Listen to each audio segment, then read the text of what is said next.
ಸರ್ವರಿಗೂ ನಮಸ್ಕಾರ. ನಾನು ನಿಮ್ಮ ಆತ್ಮೀಯ ವಾಸ್ತುಯೋಗಿ ಡಾಕ್ಟರ್ ರಮೇಶ್ ಕಾಮತ್. ವಿಜಯ ಕರ್ನಾಟಕ ಚಾನಲ್ ಎಂದೆಂದಿಗೂ ನೂತನವಾಗಿರುತ್ತೆ, ವಿನೂತನವಾಗಿರುತ್ತೆ, ಸಮಯೋಚಿತವಾಗಿಯೂ ಆಗಿರುತ್ತೆ. ಅದೇ ತರಹ ಡಾಕ್ಟರ್ ರಮೇಶ್ ಕಾಮತ್ ಅವರ ಕಾರ್ಯಕ್ರಮವೂ ಕೂಡ ಎಂದೆಂದಿಗೂ ಕೂಡ ವಿಭಿನ್ನವಾಗಿರುತ್ತೆ, ವೈಚಾರಿಕತೆಯಿಂದ ಕೂಡಿರುತ್ತೆ, ವೈಜ್ಞಾನಿಕವಾಗಿಯೂ ಕೂಡ ಇರುತ್ತೆ. ಇವತ್ತಿನ ದಿನ ನಾನು ಮಾತನಾಡುವಂತಹ ವಿಷಯ ಎರಡು ವಿಷಯ, ಒಂದಕ್ಕೊಂದು ಸಂಬಂಧ ಇರುವಂತಹ ವಿಷಯ. ಒಂದು ರಸ್ತೆ ಕುತ್ತು, ಮತ್ತೊಂದು ದೃಷ್ಟಿದೋಷ. ಇದು ಒಂದಕ್ಕೊಂದಕ್ಕೆ ಸಂಬಂಧ ಇದೆ ಅಂತ ಬಹಳಷ್ಟು ಜನರಿಗೆ ಗೊತ್ತಿಲ್ಲ. ಆ ನಿಮಿತ್ತ ಅದರ ಬಗ್ಗೆ ಹೇಳಲಿಕ್ಕೆ ನಾನಿವತ್ತು ಅದರ ಕುರಿತು ಮಾತನಾಡ್ತೇನೆ. ರಸ್ತೆ ಕುತ್ತು ಅಂದರೆ ಏನಪ್ಪ ಅಂತ ಹೇಳಿದ್ರೆ, ನಮ್ಮ ಮನೆ ಇದೆ, ನಮ್ಮ ಮನೆಯ ಮುಂಬಾಗಿಲು, ಅದರ ಎದುರುಗಡೆನೇ ಒಂದು ರಸ್ತೆ ಸೀದಾ ಹೋಗ್ತಾ ಇದ್ದರೆ ಲಂಬಾಕಾರವಾಗಿ, ಅದಕ್ಕೆ ರಸ್ತೆ ಕುತ್ತು ಅಂತ ಹೇಳ್ತಾರೆ. ಈ ಥರ ಕುತ್ತಿನಿಂದ ವಾಸ್ತುವಿನಲ್ಲಿ ದೋಷ ಇದೆ ಅಂತ ಹೇಳ್ತಾರೆ, ಕೆಲವು ಕಡೆ ಒಳ್ಳೆಯದಾಗತ್ತೆ ಅಂತ ಹೇಳ್ತಾರೆ. ಹೌದು, ನಿಜ, ಯಾರು ಗಾಬರಿ ಪಡಬೇಕಾಗಿಲ್ಲ. ರಸ್ತೆ ಕುತ್ತು ಅಂದ್ಕೊಡ್ಲೇ ಬರೀ ತೊಂದರೆನೇ ಉಂಟಾಗತ್ತೆ ಅನ್ನೋದು ಕೂಡ ಸುಳ್ಳು. ಉತ್ತರದ ಕಡೆ, ಪೂರ್ವದ ಕಡೆ ಅಥವಾ ಈಶಾನ್ಯದ ಕಡೆ ರಸ್ತೆ ಕುತ್ತಿದ್ರೆ ಬಹಳ ಒಳ್ಳೆಯದಾಗತ್ತೆ. ಅದು ಬಿಟ್ಟು ಬೇರೆ ಯಾವುದೇ ದಿಕ್ಕಿನಲ್ಲಿದ್ದರೂ ಕೂಡ ಅದು ಅಷ್ಟೊಂದು ಒಳ್ಳೆಯದಲ್ಲ. ಅದರಲ್ಲೂ ಕೂಡ ನೈಋತ್ಯದಲ್ಲಿ ಆ ಕುತ್ತಿದ್ರೆ ಆ ಮನೆಗೆ ಸಾವು ನೋವು ಉಂಟಾಗತ್ತೆ ಅಂತ ಹೇಳ್ತಾರೆ. ಬರಬಾರದು ತೊಂದರೆಗಳೆಲ್ಲ ಮನೆಯಲ್ಲಿ ವಾಸಿಸುವ ಸದಸ್ಯರಿಗೆ ಉಂಟಾಗತ್ತೆ ಅಂತ ಹೇಳ್ತಾರೆ. ಹಣಕಾಸು ತೊಂದರೆ ಆಗತ್ತೆ ಅಂತ ಹೇಳ್ತಾರೆ. ಎಲ್ಲಕ್ಕಿಂತ ಹೆಚ್ಚಿಗೆ ಸಾವು ನೋವಿಗೆ ಈಡು ಮಾಡುವಂತಹ ಸಂಗತಿ ಈ ಒಂದು ನೈಋತ್ಯದ ಕುತ್ತಿನಲ್ಲಿ ಇದೆ ಅಂತ ಕಂಡು ಬಂದಂತಹ ಸಂಗತಿ. ನಮಗೆ ಸಮಸ್ಯೆ ಬೇಕು, ಪರಿಹಾರ ಬೇಕು ಅಂತ ನೋಡಿದಾಗ ಯಾರಿಗೂ ಸಮಸ್ಯೆ ಬೇಕಿಲ್ಲ ಸರ್, ಎಲ್ರಿಗೂ ಬೇಕಿರೋದು ಪರಿಹಾರ ಅಷ್ಟೇ. ನಮ್ಮ ಆಧುನಿಕ ವಿಜ್ಞಾನ ಪದ್ಧತಿಯಲ್ಲಿ ಇವೆಲ್ಲ ಮೂಢನಂಬಿಕೆ ಅಂತ ಅನ್ನಿಸ್ಕೊಳ್ಳುತ್ತೆ. ಯಾಕಂದರೆ ಅವರಲ್ಲಿ ಈ ದೃಷ್ಟಿ ಅನ್ನೋದೇ ಸುಳ್ಳು, ಈ ರಸ್ತೆ ಕುತ್ತಿನಿಂದ ಏನೂ ಆಗೋದಿಲ್ಲ, ವಾಸ್ತುವಿನಿಂದ ಏನೂ ಆಗೋದಿಲ್ಲ, ಜ್ಯೋತಿಷ್ಶಾಸ್ತ್ರದಿಂದ ಏನೂ ತೊಂದರೆ ಇಲ್ಲ, ಇವೆಲ್ಲ ನಮ್ಮ ಮಾನಸಿಕ ಭ್ರಮೆ ಅಂತ ಹೇಳ್ತಾರೆ ಆಧುನಿಕ ವಿಜ್ಞಾನ.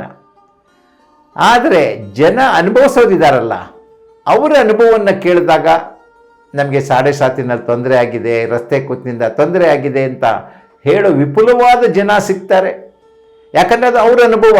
ಆ ಮನೆಗೆ ಹೋದ್ಮೇಲೆ ರಸ್ತೆ ಕೂತಿರುವಂಥ ಮನೆಯಲ್ಲಿ ಅವರು ಎಷ್ಟು ಪಡಬಾರದ ಕಷ್ಟವನ್ನು ಪಟ್ಟಿದ್ದಾರೆ ಅಂತ ಹೇಳಿದರೆ ವೈಜ್ಞಾನಿಕವಾಗಿ ಅದಕ್ಕೆ ಯಾವುದೇ ತರಹದ ಪರಿಹಾರ ಸೂಚಿಸಲಿಕ್ಕೆ ಸಾಧ್ಯ ಆಗಿಲ್ಲ. ಒಬ್ಬ ಬಿಸ್ನೆಸ್ನಲ್ಲಿ ಏನೋ ನಷ್ಟ ಅನುಭವಿಸ್ತಾ ಇದ್ದಾನೆ ಅಂತ ಹೇಳಿದ್ರೆ ವೈಜ್ಞಾನಿಕವಾಗಿ ಅಥವಾ ವೈದ್ಯಕೀಯ ವಿಜ್ಞಾನದಿಂದ ಏನಾದರೂ ಒಂದು ಇಂಜೆಕ್ಷನ್ ಕೊಟ್ಬಿಟ್ಟು ಅವ್ರ ಬಿಸ್ನೆಸ್ ಚೆನ್ನಾಗಾಗ್ಲಿಕ್ಕೆ ಆಗತ್ತಾ ಅಂತ ಯೋಚನೆ ಮಾಡಿ. ಅವ್ರು ಹೇಳಿದ್ರೆ ನಕ್ಕು ಬಿಡ್ತಾರೆ, ಅರೆ ಇದಕ್ಕೂ ಅದಕ್ಕೂ ಸಂಬಂಧ ಏನು? ಅಲ್ಲ ಸ್ವಾಮಿ, ಎಲ್ಲವೂ ಸಮಸ್ಯೆನೇ ಜೀವನದಲ್ಲಿ. ನಮ್ಮ ಬಿಸ್ನೆಸ್ನಲ್ಲಿ ನಷ್ಟ ಅನುಭವಿಸೋದು, ಆಗಾಗ್ಗೆ ಆರೋಗ್ಯ ಕೆಡ್ತಾ ಇರೋದು, ಇವೆಲ್ಲ ಸಮಸ್ಯೆನೇ. ಆದರೆ ನಿಮ್ಮ ಆಧುನಿಕ ವಿಜ್ಞಾನ ಪದ್ಧತಿಯಲ್ಲಿ ಇಂತಹ ವಿಷಯಗಳಿಗೆ ಖಂಡಿತ ಔಷಧಿ ಇಲ್ಲ. ಅವಾಗ ಏನು ಮಾಡಬೇಕು ಜನಸಾಮಾನ್ಯ? ನ್ಯಾಚುರಲಿ ಅವನು ಜ್ಯೋತಿಷಾಸ್ತ್ರವನ್ನು ಅಥವಾ ವಾಸ್ತುಶಾಸ್ತ್ರವನ್ನು ಅವನು ಅವಲಂಬಿಸಬೇಕಾಗತ್ತೆ. ರಸ್ತೆ ಕುತ್ತು ಹೇಳಿದೆ, ಹೌದು, ರಸ್ತೆ ಕುತ್ತು ನನ್ನ ನೈಋತ್ಯದಲ್ಲಿ ಇದೆ ಅಥವಾ ದಕ್ಷಿಣದಲ್ಲಿದೆ ಅಥವಾ ಪಶ್ಚಿಮದಲ್ಲಿದೆ ಅಥವಾ ಮೂರು ಭಾಗದಲ್ಲಿ ಎಲ್ಲಿ ಬೇಕಾದ್ರೂ ಇರ್ಬೋದು. ದಕ್ಷಿಣದಲ್ಲೂ ಇದ್ದರೂ ಕೆಟ್ಟದೇನೆ, ಪಶ್ಚಿಮದಲ್ಲಿದ್ದರೂ ಕೆಟ್ಟದೇನೆ, ಅದೇ ಥರ ನೈಋತ್ಯದಲ್ಲಿದ್ದರೂ ಕೂಡ ರಸ್ತೆ ಕುತ್ತು ಬಹಳ ಕೆಟ್ಟದು. ಇದು ಬಿಗಿನಿಂಗಲ್ಲಿ ನಮಗೆ ಅದು ಸಮಸ್ಯೆ ಗೊತ್ತಾಗೋದಿಲ್ಲ. ಅಲ್ಲಿ ಹೋಗಿ ವಾಸಿಸಿದ ನಂತರ ಅಂತಹ ಮನೆಯಲ್ಲಿ ಒಂದೊಂದೇ ತಾಪತ್ರಯ ಶುರುವಾಗತ್ತೆ ನೋಡಿ. ಒಂದು ಇದ್ದಕ್ಕಿದ್ದಕ್ಕೆ ಕ್ಷೀಣಿಸ್ತಾ ಹೋಗ್ತಾರೆ.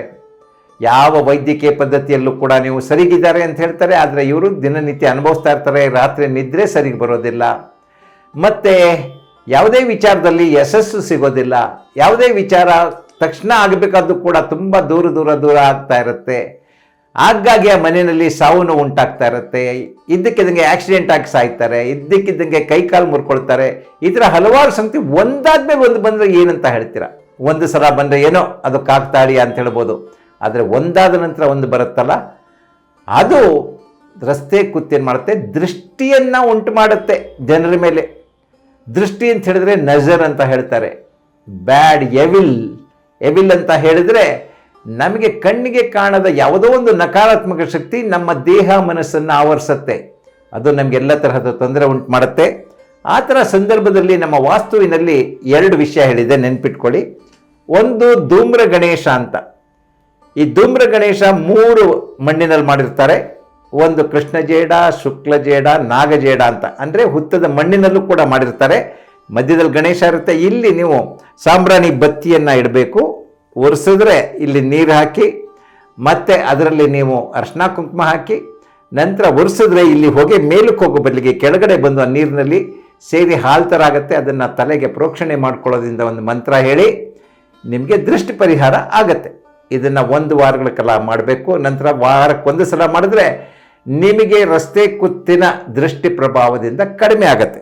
ಅದ್ರ ಜೊತೆಗೆ ನಿಮ್ಮ ಮನೆಯ ಮುಂದೆ ಸಾಮಾನ್ಯವಾಗಿ ಗಣೇಶನ ಸ್ಥಾಪಿಸಿ ಅಂತ ಹೇಳ್ತಾರೆ. ಅದು ಜ್ಯೋತಿಷ್ ಶಾಸ್ತ್ರದಲ್ಲಿ ಹೇಳಿದೆ ಅಂತ ಹೇಳ್ತಾರೆ. ಯಾವ ಶಾಸ್ತ್ರದಲ್ಲಿ ಎಲ್ಲಿ ಹೇಳಿದೆ ಅಂತ ನನಗಂತೂ ಗೊತ್ತಿಲ್ಲ, ಇರಬಹುದೇನೋ.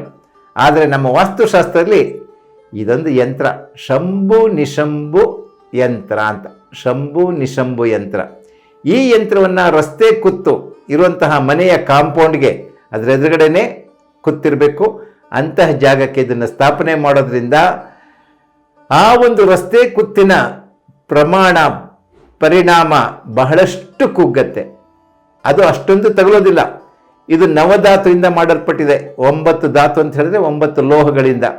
ಅದರಲ್ಲಿ ಚಿನ್ನ ಇದೆ, ಬೆಳ್ಳಿ ಇದೆ, ಕಾಪರ್ ಇದೆ, ಟೈಟಾನಿಯಂ ಇದೆ, ಆರ್ಕೊಲೈಟ್ ಅಂತ ಬಹಳಷ್ಟು 9 ಬಗೆಯ ವಿಶಿಷ್ಟವಾದ ನವಗ್ರಹಕ್ಕೆ ಸಂಬಂಧಪಟ್ಟಂತಹ ಅಂಶ ಇದರಲ್ಲಿದೆ. ಇದಕ್ಕೆ ಶಂಭು ನಿಶಂಭು ಯಂತ್ರ ಅಂತ ಹೇಳ್ತಾರೆ. ಇದನ್ನು ನೀವು ಹಾಕ್ಬೋದು. ಇದರ ಜೊತೆಗೆ ನಿಮಗೆ ಬೇರೆ ಹಣಕಾಸಿನ ತೊಂದರೆ ಇದೆ, ಬಿಸ್ನೆಸ್ನಲ್ಲಿ ಲಾಸ್ ಆಗ್ತಾ ಇದೆ ಅಂತ ಹೇಳಿದ್ರೆ ನಿಮ್ಮ ಅಂಗಡಿಗೂ ಕೂಡ ಇದನ್ನು ಹಾಕ್ಬೋದು. ಅಥವಾ ನೈಋತ್ಯ ವಿಭಾಗದಲ್ಲಿ ನಿಮ್ಮ ಮನೆಯಲ್ಲಿ ಗೋಡೆನಲ್ಲಿ ದಕ್ಷಿಣದ ಗೋಡೆಗೆ ತಲೆ ಮೇಲೆ ಇದನ್ನು ಹಾಕಬಹುದು. ಈ ಒಂದು ಯಂತ್ರದಿಂದ ನಿಮ್ಮ ಎಲ್ಲ ತರಹದ ದೃಷ್ಟಿದೋಷವೂ ಪರಿಹಾರವಾಗತ್ತೆ. ಅದರ ಜೊತೆಗೆ ರಸ್ತೆ ಕುತ್ತಿನ ಪ್ರಭಾವವು ಕೂಡ ನಿಮ್ಮ ಮೇಲೆ ಉಂಟಾಗೋದಿಲ್ಲ. ಮತ್ತೊಂದು ಪ್ರತಿ ಸಲ ಹೇಳೋ ಥರ ಇದು ಅತ್ಯಂತ ಕಡಿಮೆ ವೆಚ್ಚದಲ್ಲಿ ನೀವು ಮನೆಯ ವಾಸ್ತುದೋಷ ನಿವಾರಣೆ ಮಾಡ್ಕೊಳ್ಬೇಕಾದ್ರೆ ಈ ಥರ ಹುತ್ತದ ಮಣ್ಣಿನ ವಾಸ್ತು ದೀಪವನ್ನು ಒರೆಸಿರಿ. ಎಲ್ಲ ತರಹದ ಸಮಸ್ಯೆಯಿಂದ ಪಾರಾಗಿ. ನಮಸ್ಕಾರ. ಸಾಕಲ್ವೇ ಇವತ್ತಿಗೆ?